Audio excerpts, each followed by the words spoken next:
Welcome to the Museum of Aquarium and Pet History. Get ready for a 5-minute video on steroids. This is a big one. This is our big release for this month. And you may want to lock your office for sure. Get yourself a little glass of port if it's in the evening, latte if it's in the morning. I don't know what time you're at. But anyways, get ready because this one's huge.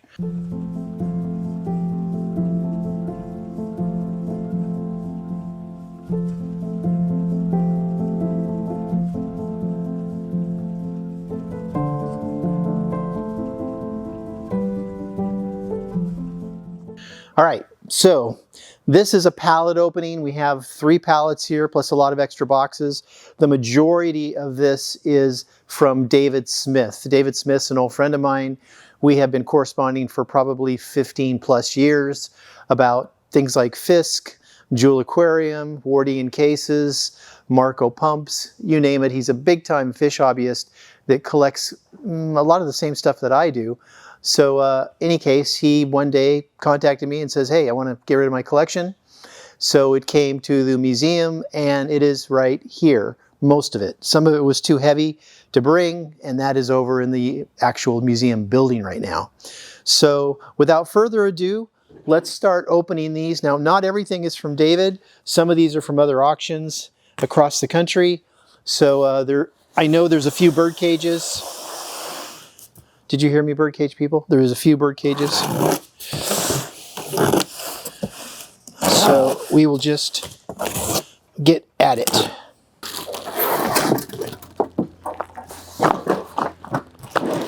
All right.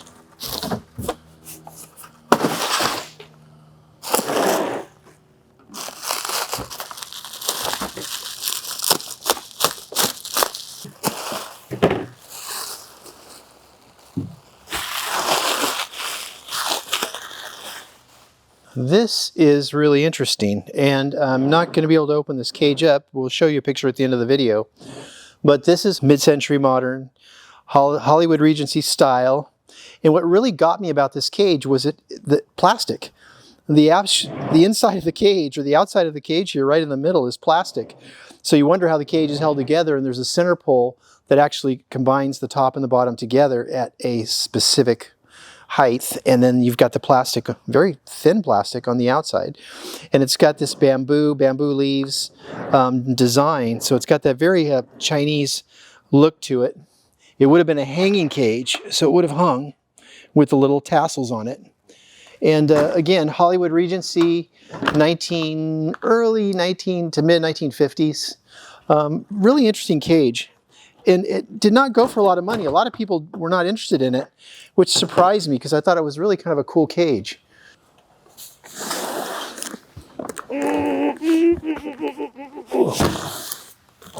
Okay.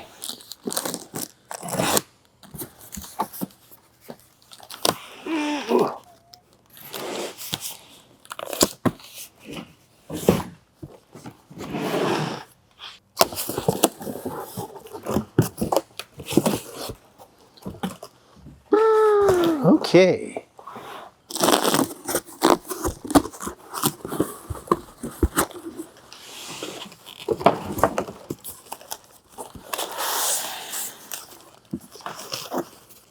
Fragile ceramic. So I think I know what that is. Ugh. This is a pretty cool way to pack using insulation foam. Just making it into like a little box. So the only problem is the little peanuts, or the little styrofoam, is going to go everywhere.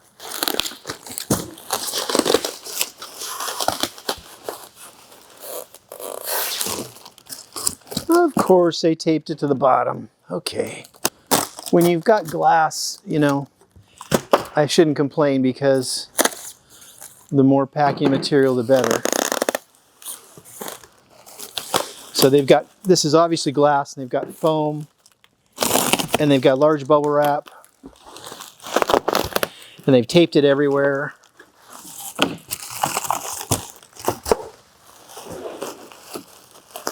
All right, so we shall see what this is. This is pretty cool.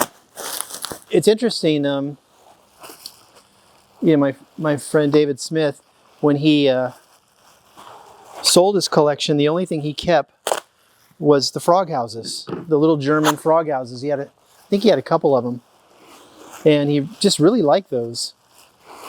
So I was surprised that that was the one thing that he treasured, and I think because it was so little and light. Because he told me, he goes, I'm just getting older. I don't want to have to move these things around, and I don't blame him. Okay, so this actually goes with a fishbowl stand that we got. This is a Vaseline canteen bowl made in the 1920s by Gillander Brothers, which is still in business. 4th generation, family generation, could be 5th. But, and you could see in the bottom it says GB. That stands for Gillander Brothers. It doesn't stand for anybody else but Gillander Brothers. That's who made the canteen bowl. They didn't always have the GB, only on the older molds. On the newer mold that they didn't put the GB on it. But on the older mold, they did have it. So that is a Vaseline bowl that I do not want to break. So I'm going to put it in this box with lots of bubble wrap. And we have a stand that goes to. Pretty cool stand, so I'm sure we'll see that in a few minutes here.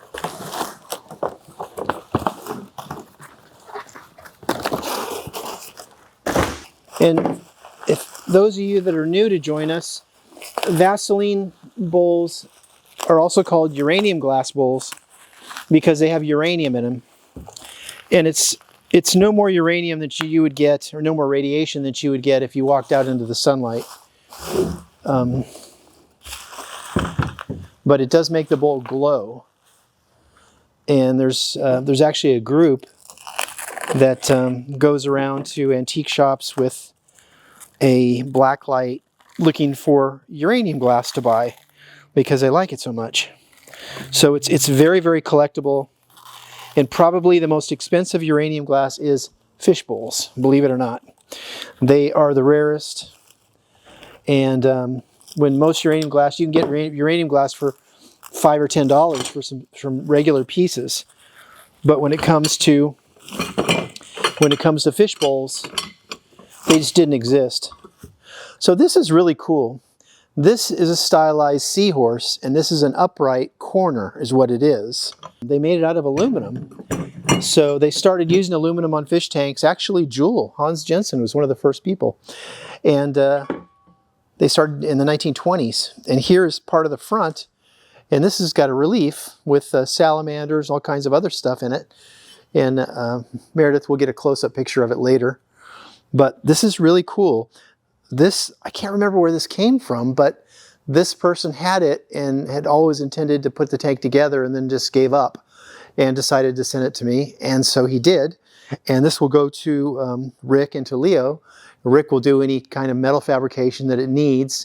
If I have casting work done, I have that done in LA. And then from there, it goes to Leo, who actually does the glass work.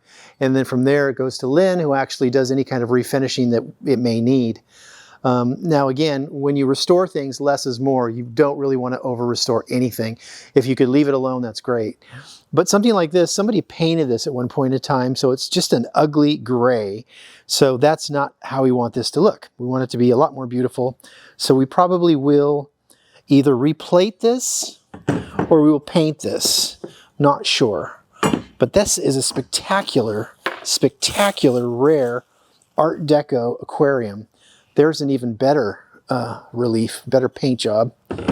So that is going to go into the restoration, and we will try and get that up if we can, if we have time, at the end of the video once we get it restored. But if we don't, then we'll put it up on the restoration projects on the main site. You know, every month we put a different restoration project. I think this month we have some Victorian etchings that I took to Lynn and I had her paint. So these are like really cool etchings, animal etchings, and she hand painted them. Next month we have a terracotta piece that somebody put outside in the garden. It was falling apart. They painted it with some terrible sand type paint that came from Home Depot probably. Not sure, but in any case, that was an enormously hard job. It took her hours to do that. So we're going to show you that one too as well. So this is a lot of little stuff. It looks like little ceramic ornaments. Okay. All right. Now this says glass, so it says glass and it's heavy.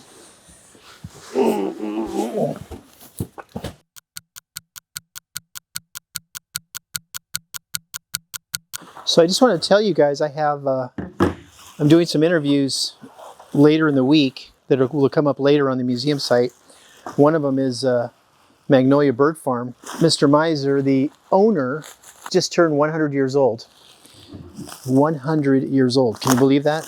And not only is he 100 years old, he is still working the store every day, still as sprite as ever, and he's going to Hawaii on a vacation. So, I mean, it's just absolutely amazing. So we did 2 on aquariums. We did 2 people in their 90s that are still aquarium hobbyists with fish rooms and whatnot. We've been looking for a bird person. We have one person in New York we're trying to get a hold of that builds bird cages and raises Gouldian finches. But here's the guy who has had Magnolia Bird Farm for over 50 years. Our good friend of ours, Pam, in New York, sent us the Facebook page that said they were having a root beer float party for him 2 weeks ago to celebrate his 100th birthday. So I was super excited about that. So look for that. That's coming up in a month or 2, that video. Here is the famous wheel cage. And Hendricks did not invent this, but Hendricks had like 5 different models at one time. The person that invented it actually licensed Hendricks to do this cage. And there was, I know 2 other companies that also did wheel cages as well, probably licensed by him as well. But this one is actually in good shape. The wheel works. A lot of times the wheel doesn't work. And somebody has put jewels on it. There's jewels on the top, jewels up here. So somebody just decided to decorate it. We have a couple that we're restoring right now that had wood bases, and the wood bases were missing on 2 of the 3 that we have. So we actually had the wood bases recreated. So those are even rare because those are walnut wood bases. But this is where the canaries sit on the perches and kind of wheel around and have a little party. This is called the wheel cage. And really interesting cages. They came in like 4 different models. So we'll do something on these later on the wheel cage. This looks like the stand. Yeep. Okay.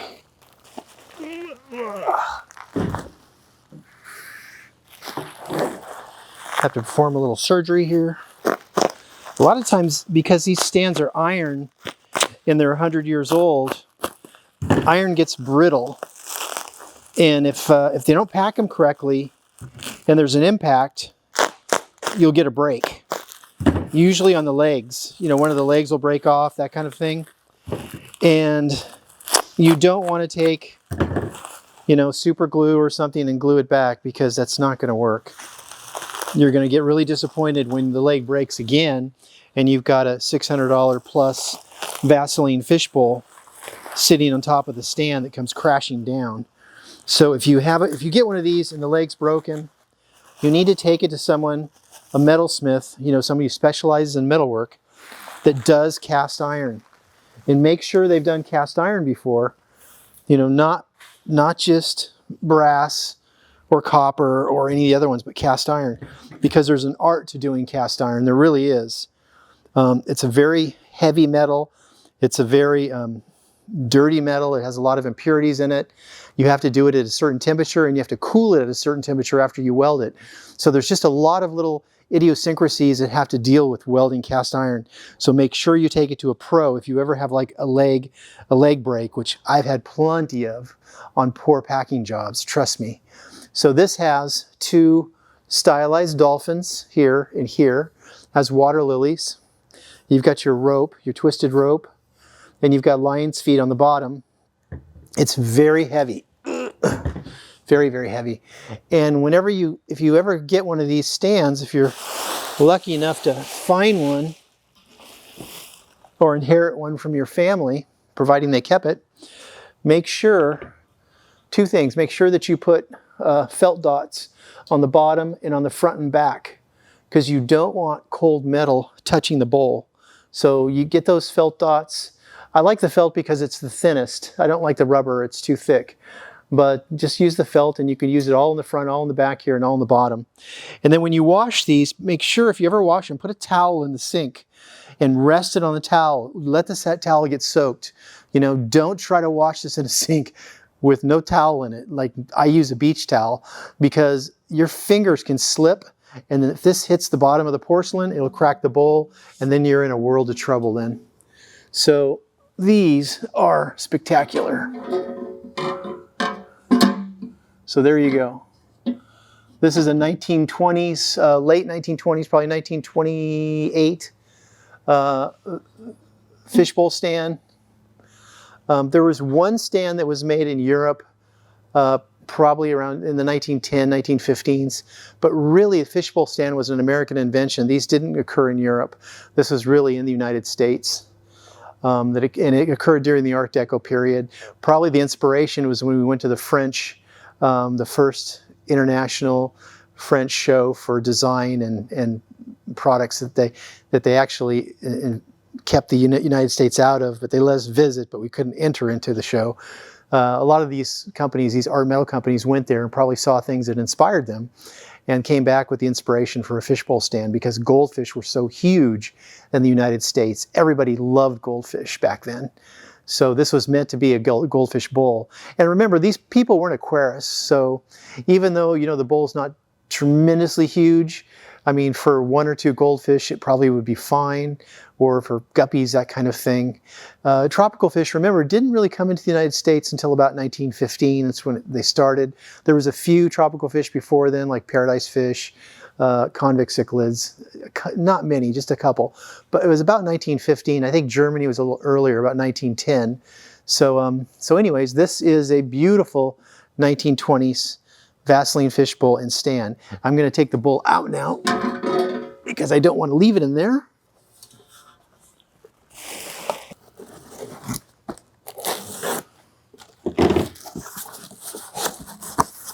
This is interesting.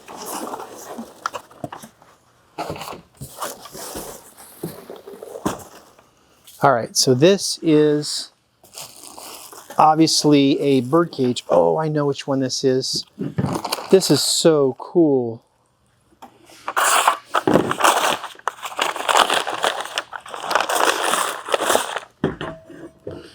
So you could already tell mid-century modern. That is a chromed base.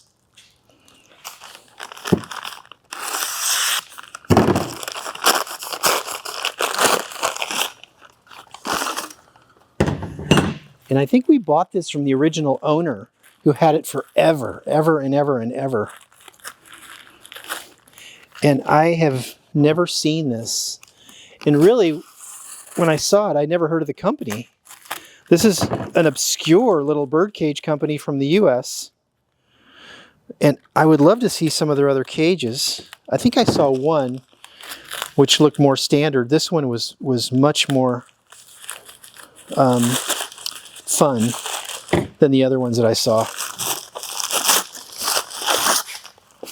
And I know that sounds weird, but when I get it put together, you'll see what I mean.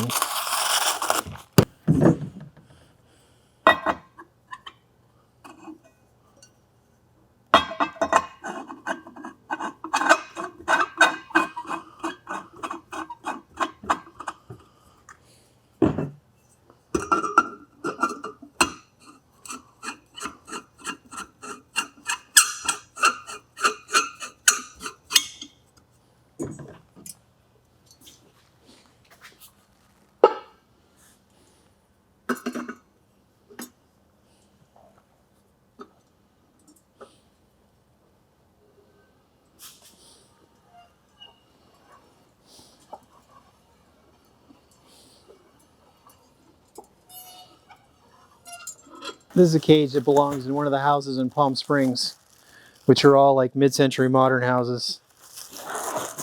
You know, some areas are famous for their deco areas or for their Victorian eras, that kind of thing, areas. But this is definitely mid-century modern and just so fun and strange. I love this cage. So look at the little door. The door has a chain on it, a little chain that comes down. So this cage is a K-Boy cage, K-A-B-O-Y, from the 1950s. Oh, it is signed right here. K-Boy cage. And it is ranch house style, mid-century modern. Has a slide-in feeders, has some seed guards right here, slide-out tray. This guy had it forever. He loved this cage, and I don't blame him for not really wanting to get rid of it. It's really a interesting, unusual, and very rare cage. So that is a cowboy cage, ranch style, mid-century modern, gorgeous, gorgeous cage. Okay. Ooh, this is cool. So this could have come from a store. A lot of times I get pet stores that watch the videos and say, I've got some of those. And they send them, which is a thing of beauty. So all of you stores that have sent stuff that I've forgotten to say thank you right now.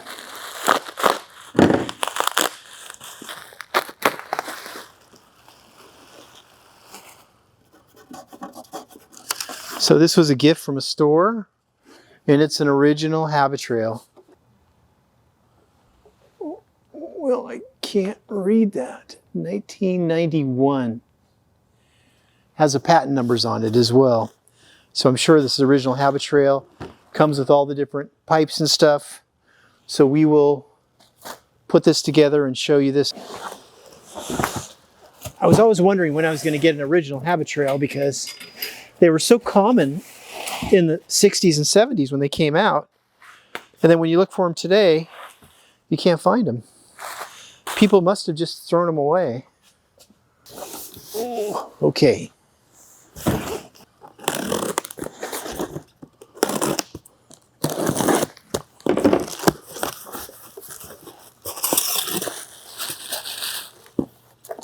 Okay.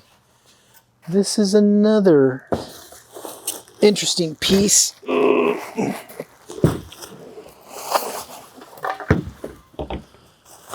All right, so when the fishbowl stand was originally made, more than likely, I would think that Chicago Art Foundry probably made the first one in the US, and they did not have a glass bowl for it.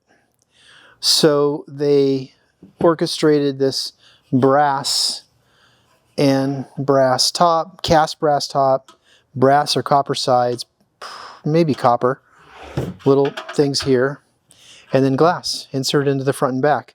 And the collectors call it the Captain Nemo tank and stand.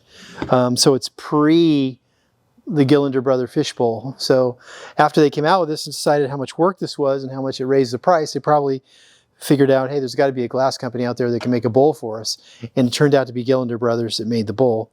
But this was the original bowl before the canteen bowl was actually fabricated. This was the first one, and that is the what we call the Captain Nemo fishbowl. Very cool. Brass and copper.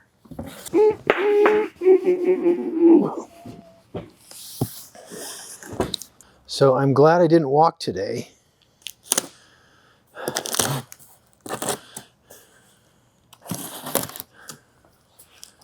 Because the one thing about fish bowls and fish tanks is, or fish tanks especially, is they're heavy.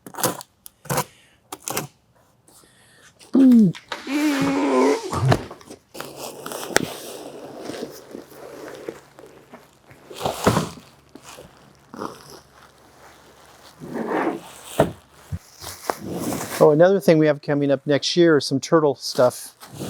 We have one video, it's going to be the history of turtle keeping, which should be very interesting. And the other one is we are going to interview one of the largest turtle breeders in the US. So watch for those. Those are coming up next year, which is right around the corner. Okay. So I'm glad this came in. This is a small aviary or large bird cage. And I actually had the base, which I've already brought to Rick, the metal guy, and he actually fixed the base up. But so this goes on top of the wood base. It's a walnut base. It's beautiful. This has rope. It's a rope brass. And I believe this is Osborne. Most of these that I've seen before like this are Osborne. They're not Linman. So let's see what else came in the packages, because that will tell us, if we do get the feeders that are signed, tell us exactly which one it is.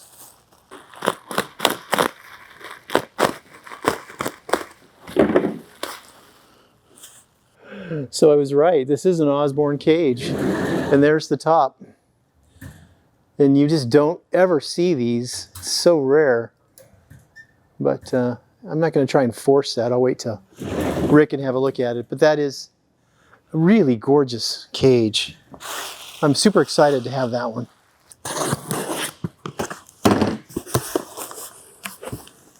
In the early 1930s, when Hans Jensen was running Jewel Aquarium,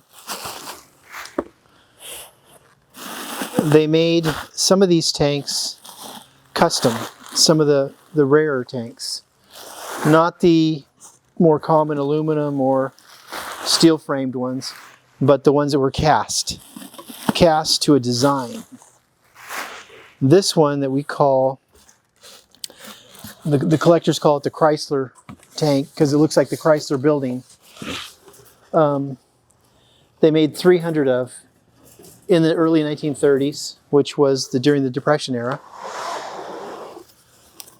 And they also made 300 of the bungalow tanks. Now the rarer tanks, the ones with the seahorse legs, those kinds of things, they made 6 or less. So they did not make many.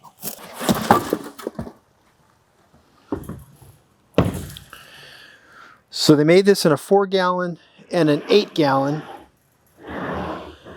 This looks like maybe the 4-gallon. Well, at least on 3 panels it has the original bulb edge glass. And then you've got what looks like original bulb edge in the middle. So they made this into a betta tank. Somebody did in the 1930s, because you've got dividers for male bettas. So you've got a Chrysler Brothers or Chrysler design tank from Jewel, very Art Deco, 1932, right around that era. And in fact, signed Jewel right there. The bottom is painted gold, but this is cast iron. They were plated, usually bronze or silver. And then you've got your slate base with the little rubber feet. Weighs an absolute ton. Oh, so that is a Jewel Aquarium 1932 custom-made betta tank, and that came from David Smith. I don't know where he got it, but pretty interesting, it really is. So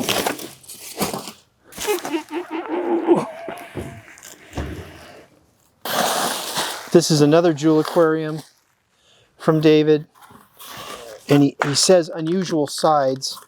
Well, Jewel, when they made the Chrysler tank, the first ones they made were flat, because most people kept goldfish in them, which didn't really jump. Not when you had a fantail or an Oranda. I mean, they'd have to get a huge running start to jump out of a tank. So they're pretty slow and pretty fat.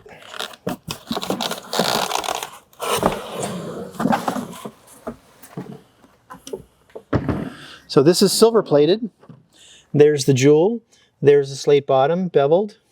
Beautiful original silver plating in fairly good shape. I mean, it's on this side you've got some rust right here where it's kind of coming off. But what Jewel did, and they probably got comments from from customers is they took the side of the tank and they beveled it or made it up like a V shape and flat at the top.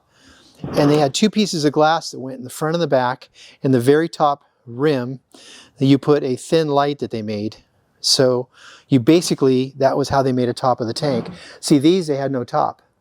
So these actually, you would just put a piece of glass over it, and you know, you get humidity buildup, tank might get too hot, whatever. It would be fine in the wintertime, but not, you need that ventilation, you really do. So this one here was definitely an improvement on this design. And this was your, let's see, 4-gallon. This looks like your 8-gallon. So this is the one size up larger tank that they made. So I think we're going to say this is the halfway point. We're going to take a break so we can clean up, move these out. I'm going to bring Raymond over to help me with the real crux of the David Smith collection, which is going to take 2 people because it's heavier than this. All right, so bathroom break, get some food, and we'll see you back here in 5 seconds. Bye.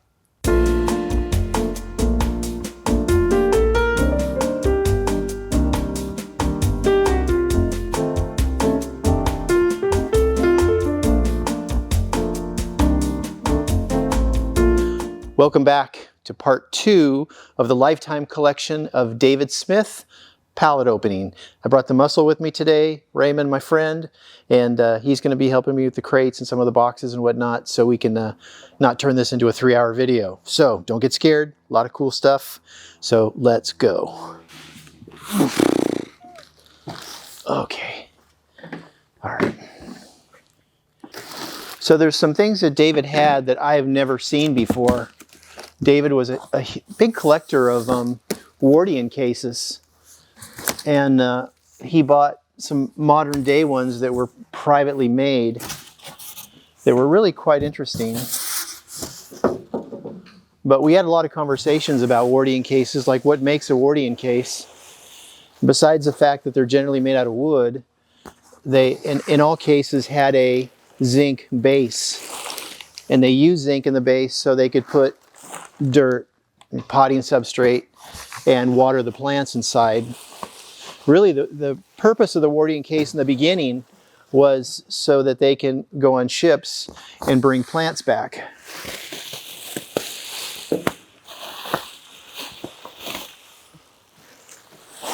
But this is not a Wardian case. This is pretty cool though. So this looks like a Bali, looks like a Tahitian kind of a bird cage. Definitely it was a ship. It looks like it was made in Tahiti, but it was probably made in the Far East somewhere. But very cool looking. I mean, definitely something that we need to have in the museum to showcase some of the other types of bird cages that are made in the Far East. Some of the things that are more, kind of more traditional, more clever. And this does look like one of those tiki ships from the Tahiti and those kind of islands. Right here. Okay. All right, there's a heavy one. Cast iron. Weighs a ton. Ugh. Excellent packing bin.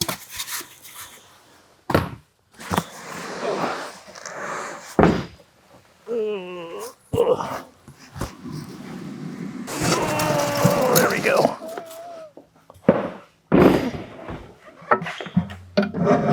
So, this is a Victorian era eagle tank, most likely made by Fisk, but it could be made by a different company.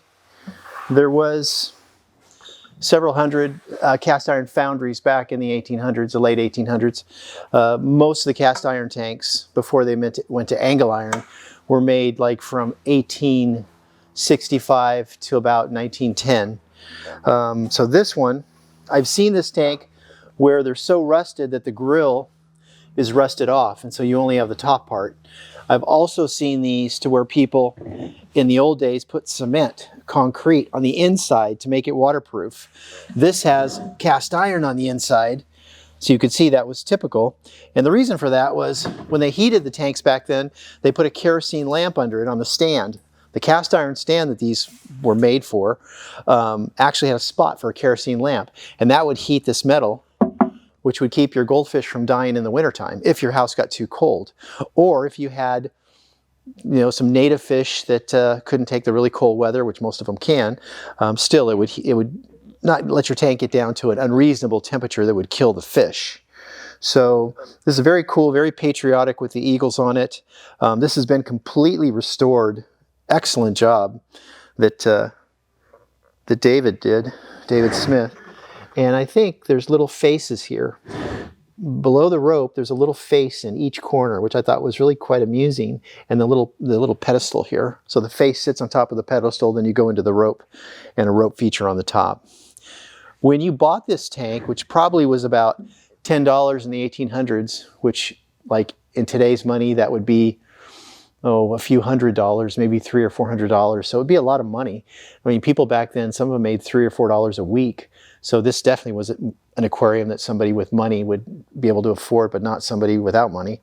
But it was shipped to you in parts, and you took it to a glazer, which was a glass person, and they would actually take all the pieces which screw together, and then they would add the glass to it. So that is how they put these things together once they shipped them to you in a wooden crate. So it's amazing though, because it's really heavy. Ugh.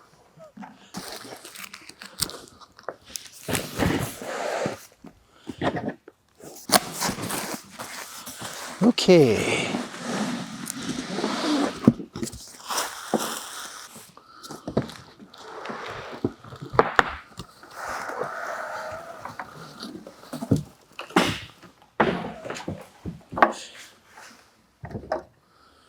This is a real primitive squirrel cage. And what makes it so cool is, first of all, it has like a lock here. So somebody might want to steal your pet squirrel because you took all this time, taming the squirrel. So you can actually lock it so nobody steals them during the day. And then you've got your little slide door here where it goes in and out. You've got your wheel for exercise, but what's really cool is you could pop up through there and there's a second wheel. And I have never seen that with two wheels. This is definitely 1850s or before, and I would think maybe before, I would say maybe 1820s, around there, but it's really, really old. Oops. All right, so there's no wheel there, so quite possibly the wheel had rotted off, which is a shame. So probably we'll have to find some really old wood and see if there's some way that we can construct a small wheel that goes into here. But what a cool cage. That is really neat. And that's super, super old for when they kept squirrels as pets. And they were pets for a long time. In fact, a lot of Hollywood actresses had pet squirrels. One actress actually took it on the set with her. She'd actually go into the makeup room and everything and have her squirrel on her shoulders. And I know this because there's pictures of her.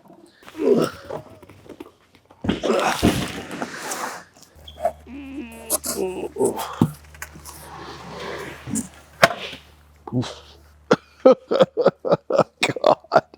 Was that glass? Slate. Oh, it's slate bottom? Yeah. My God. That was crazy. So the slate bottom actually came loose from the tank. This is an aquarium.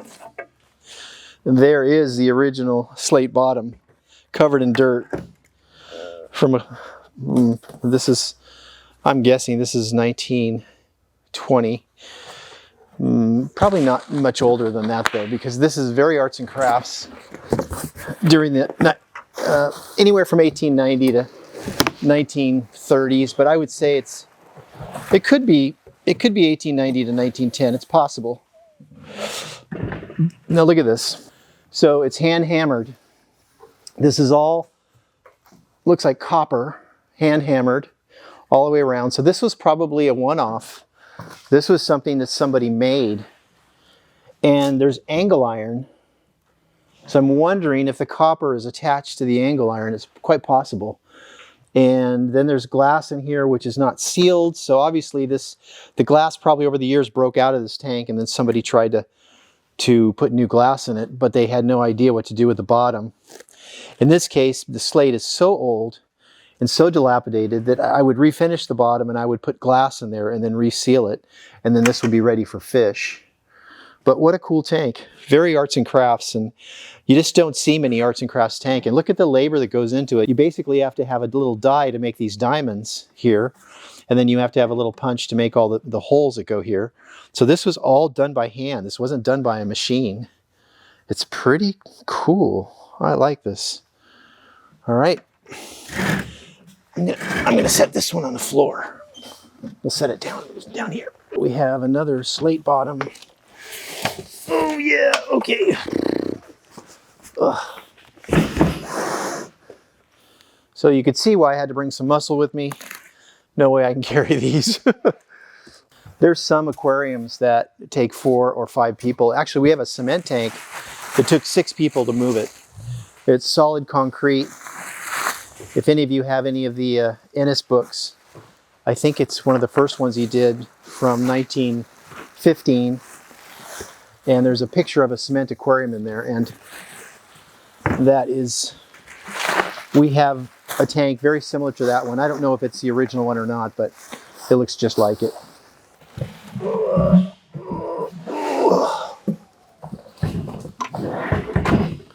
We'll spin this around so you can see the jewel aquarium right there, the insignia. This is the modern tank, also called the Chrysler Building tank because of the design like the Chrysler Building.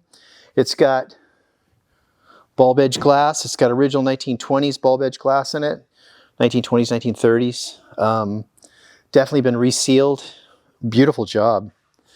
Yeah, look at that. Look how shiny that is. That is a gorgeous, gorgeous jewel aquarium. That's why everybody loves jewel aquarium, and nobody did aquariums like that. Nowhere.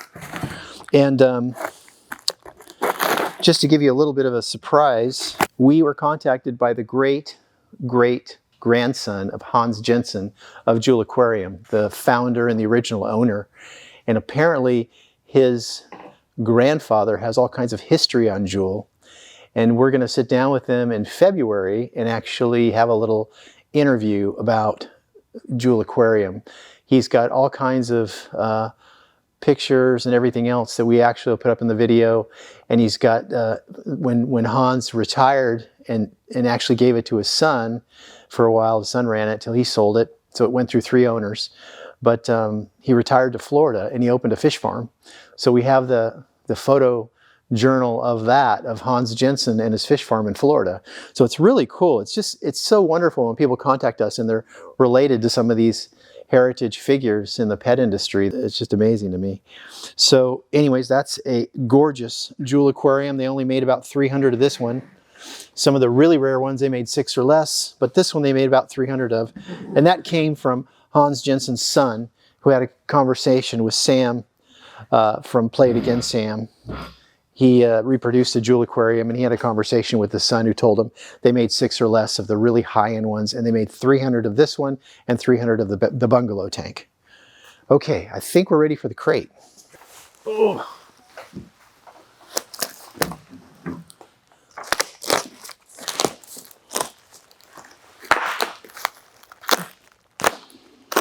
The one thing I really love about the museum is we have really the largest collection of advertising relating to pets. We've got, pet shop signs dating back to the 1920s. We've got neon signs dating back to the 40s. We've got just all kinds of advertising that goes into pets. And pet advertising is extremely rare.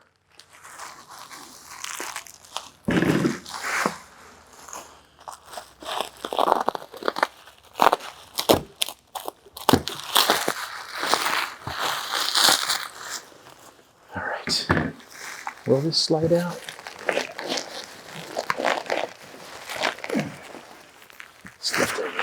Oh, there we go. Perfect. And there you go. There is Rin Tin Tin. is his name, Rin Tin Tin, the famous German Shepherd that was in movies. I think there was more than one. And then it says, what's it say? Helps to keep his skin healthy. And this is when Kennelation first came out with dog food in a can, which was in the early 40s, I believe. And this was horse meat. So they used a lot of horse meat in dog food back then because it was a relatively inexpensive meat. But you have dogs playing poker. And part of that, the reason for that was a lot of people, when they started selling dog food, thought, well, who's going to buy dog food? It's, you feed your dog table scraps. So a lot of the dog food companies had to be very creative, and they knew that people that were hunters were probably gamblers, probably played a lot of cards and poker, that kind of thing. So they wanted them to identify with the can and like, oh, dog's playing poker, that's cute. You know, I should try that on my dog and see if he likes it. So Kennelation, still in business today, but look, they were the very first company to can dog food, not make dog food, but retort it and put it in a can. Retorting meaning they cooked it in the can. All right, so there's a beautiful framed advertisement. And of course his ears are chopped off. That's very typical. I've seen this before, and where the ears got broken off over the years. But luckily we have one with the ears still intact, so we can photograph them, put them on cardboard, and we can glue them on there, and we can give him his ears back. All right, that's the restoration we'll do. So that is Rin Tin Tin. All right, let's see what we got here.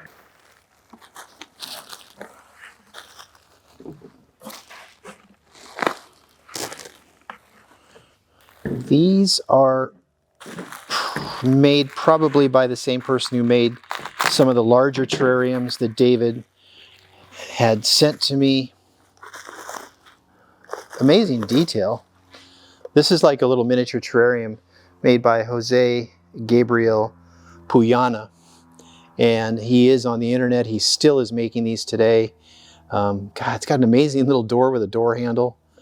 But it's just a little, and actually this probably isn't a small terrarium. This probably is a turret. This probably goes to one of the larger terrariums that we're going to open. And this particular one has a music box in it. I won't wind it up, but it has a little music box in the bottom. So very, very cool. Oh, got that one. All right.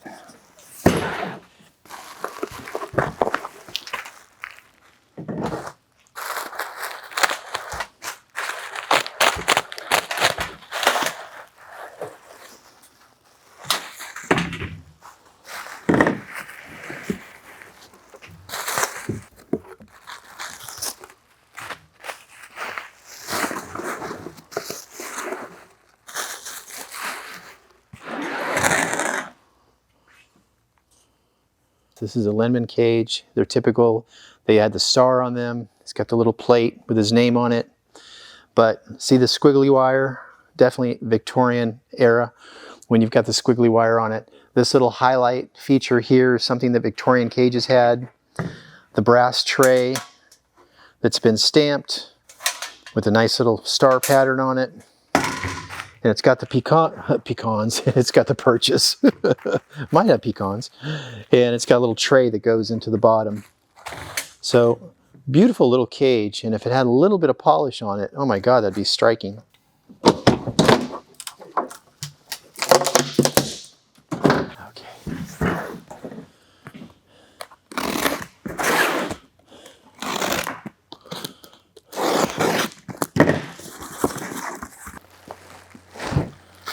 So this even says Spire for big terrarium, and it's got some bolts inside of here, which I will leave. So that goes with the large terrarium.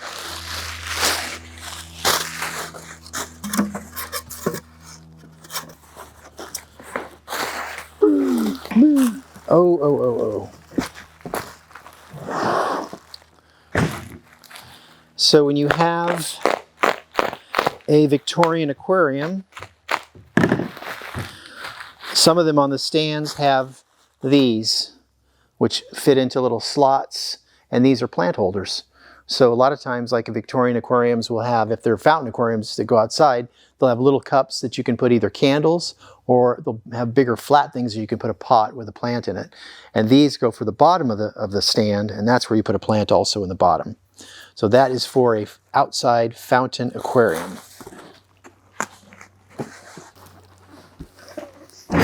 Perfect.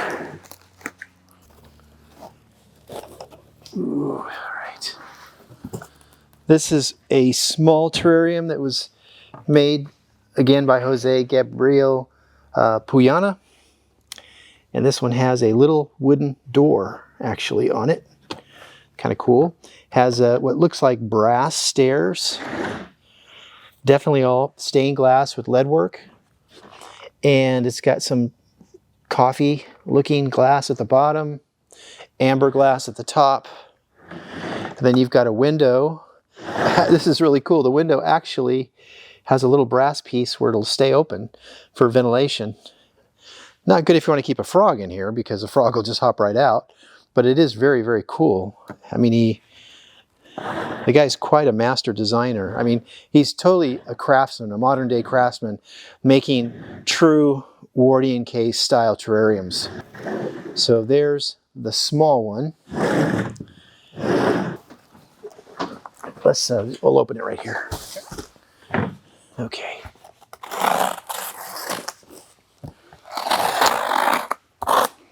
If you're going to ship something this delicate, you definitely want to ship with your, you know, the hard foam on the outside and the soft furniture foam on the inside. This is the only way to really protect something that's as delicate as a glass terrarium, especially stained glass terrarium. We were really concerned about this even coming in and without any breaks. And man, my hat's off to Ben Wanyo, who packed this, because he did a phenomenal job.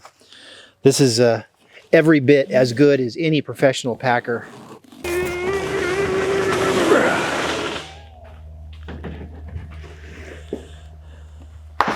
Now, Mr. Puyana makes even larger ones than this. I mean, when I saw the picture, this is the large one, but he makes even bigger ones. There's the turret.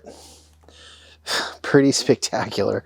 I mean, can you imagine the amount of detail, the amount of time to do this? I mean, there could be 40, 50 hours in this worth of just, I won't say labor because it's a labor of love is what it is.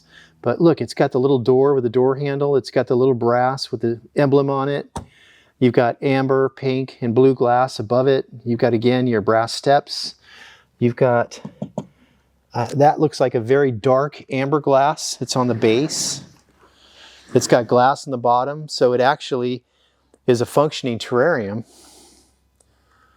You probably would need some ventilation, a little more ventilation on it, but otherwise, for growing plants, it'd be phenomenal. So, let me show you the side, show you the back. So it is truly, truly gorgeous. And I think that is everything. So I want to thank David Smith for giving us the opportunity to get the collection for the museum. David, if you have any comments or anything, be sure to drop me an email. I want to thank Raymond for helping me out during this video. And of course, Meredith, who does the magic and puts the video together. So thank you guys for coming, and we will see you again for another 5-minute video next week. All right, take care.